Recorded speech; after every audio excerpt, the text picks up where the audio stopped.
కొండా సురేఖ గారిది. ఆమె ఒక బీసీ మహిళ. ఆమె ఒక ఈజ్ అ పొలిటికల్ లీడర్. ప్రజల మనిషి, ప్రజల కోసమే ఉండే మనిషి. ఆమె ప్రజల కోసమే బతికింది, ప్రజల కోసమే ఉంది, ప్రజలతోనే ఉంది. అంతే తప్ప ఆమె ఎప్పుడు కూడా బౌన్సర్లు పెట్టుకొని, లేకపోతే ఒక 50 మంది బౌన్సర్లు, 50 మంది కార్లు పెట్టుకొని, మంది మార్బలంతో ఎప్పుడు వెళ్ళిందని నేను ఎప్పుడు చూడలేదు.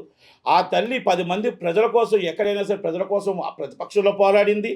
మినిస్టర్ పదవిని కూడా త్యాగం చేసిన వ్యక్తి ఆమె. ఎందుకంటే నాకు ఆమె కోసం కొంచెం బాగా తెలుసు. ప్రజల కోసమే ఆమె ఎన్నోసార్లు ఎమ్మెల్యే అయింది, చాలా కష్టపడేది.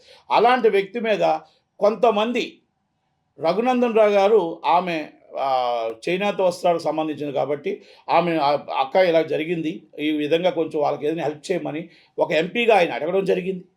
దాన్ని తీసుకొచ్చి అన్యాయంగా తీసుకొచ్చి సోషల్ మీడియాలో విపరీతంగా ట్రోల్ చేశారు. ఆమెకు ఒకటే వీళ్ళందరికీ ఒకటే అడుగుతున్నా, సోషల్ మీడియా చేసిన వాళ్ళకి. నేను టీఆర్ఎస్ వాళ్ళని అడుగుతున్నా, లేకపోతే ఇంకొకరిని అడుగుతున్నా. అయ్యా, మీకు అందరికీ తల్లిదండ్రులు ఉన్నారు, అక్కలు ఉన్నారు, అందరు ఉన్నారు కదా. ఆమె ఏ రోజైనా ఆమె ప్రజల కోసం మాట్లాడే వ్యక్తి, ఒక బీసీ మహిళని ఈ విధంగా చేయడం కరెక్టా? అలాగే ఆమె ఆవేశంలో ఆ మాటలో కిందన మీరు చేసిన ట్రోలింగ్స్కి భరించలేక ఆవేశంలో ఆమె ఒక పొలిటికల్ని సినిమా ఇండస్ట్రీకి టర్న్ అయింది. సినిమా ఇండస్ట్రీకి టర్న్ అయిన తర్వాత దాన్ని కావాలనే కొంతమంది పొలిటికల్ లీడర్స్ సినిమా వాళ్ళని రెచ్చగొట్టారు. అది ఆమెకు టర్న్ అయిన వెంటనే అనుకోకుండా ఒక మాట మాట్లాడిన వెంటనే వెనక్కి తీసుకోవడం జరిగినది. Okay, is a legal issue నడుస్తుంది. ఒక లీగల్గా ఆమె ఫైట్ చేయగలుగుతుంది, ఫైట్ చేస్తారు. నిజానికి ఆమె గెలుస్తుంది, నిజంగా కంపల్సరీ న్యాయం గెలుస్తుంది.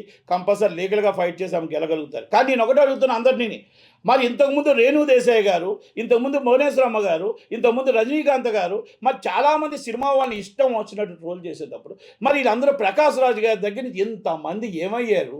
మరి ఒక్క మహిళను పట్టుకొని ఇష్టం వచ్చిన ఆమె వెనక్కి తీసుకున్నాక మహేష్ కుమార్ గౌడ్ గారు మళ్ళా మాట్లాడి క్షమాపణ చెప్పిన తర్వాత కూడా ఆమెను ఇష్టం వచ్చిన మాట్లాడనేది ఇది పొలిటికల్ యాండ్ లేదా అని అడుగుతున్నా నేను. మరి ఈరోజు ఏమైనా ఒక ఆడపిల్ల మీద జరిగితే, అన్యాయం జరుగుతున్నప్పుడు ఒక్కరైనా ఇండస్ట్రీ నుంచి వస్తున్నారా అని అడుగుతున్నా. మాట్లాడింది ఆమె తప్పే. ఆ తప్పుని ఏ విధంగా, ఏ సందర్భంలో మాట్లాడారో, ఏ సందర్భంలో ఆవేశంలో మాట్లాడారో ఆమె వెనక్కి తీసుకోవడం జరిగింది. ఓకే, ఇది ఆల్రెడీ యాజ్ బర్లా కోర్టు జ్యురిస్డిక్షన్లో ఉంది కాబట్టి కోర్టు వాళ్ళు చూసుకుంటారు. కానీ ఇంతమంది మాట్లాడేటప్పుడు, ఇంతమంది రజనీకాంత్ గారు అప్పుడు రేణు దేశాయ్ గారు ఏడ్చి కన్నీరు పెట్టుకొని చెప్పింది. ఇంతమంది మాట్లాడుతున్నప్పుడు మరి పోసాని కృష్ణమురళి గారు, మరి చిరంజీవి గారు వాళ్ళ అమ్మగారిని మాట్లాడుతున్నప్పుడు మరి ఇండస్ట్రీ అంతా ఏమైంది? ఏం యాక్షన్ తీసుకుంది? రజనీకాంత్ గారిని మాట్లాడుతున్నప్పుడు ఏం యాక్షన్ తీసుకుంది? ఆ రోజు జగన్మోహన్ రెడ్డి గారికి భయపడ్డారా అని అడుగుతున్నా నేను. భయమేసిందా అని అడుగుతున్నా. ఆ రోజు కేసీఆర్ గారికి భయపడ్డారా అని అడుగుతున్నా నేను. ఎందుకంటే నేను ఒకటి అడుగుతున్నా, ఆడబిడ్డను గౌరవించడం మన మర్యాద.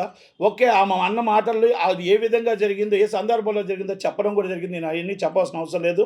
దయచేసి ఇలాంటి విషయాలు సినిమా ఇండస్ట్రీలో ఒకటే అడుగుతున్నా, సున్నితమైన విషయాలు మీరు దయచేసి ఇలాంటి పొలిటికల్గా కొంతమంది దీన్ని నడిపించిన బ్యాక్గ్రౌండ్ ఉంది. ఇది అన్నీ కూడా త్వరలోనే బయటకు వస్తాయి. అన్నీ కూడా త్వరలోనే మీకు అన్నీ కూడా మీ ముందు కూడా చెప్పడం జరుగుతుంది.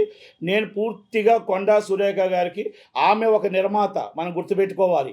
ఆమె ఒక నిర్మాత, నేను ఒక నిర్మాత కనుక దయచేసి ఆ ఎట్టి పరిస్థితుల్లో ఆమె న్యాయం తరపున పోరాడుతుంది.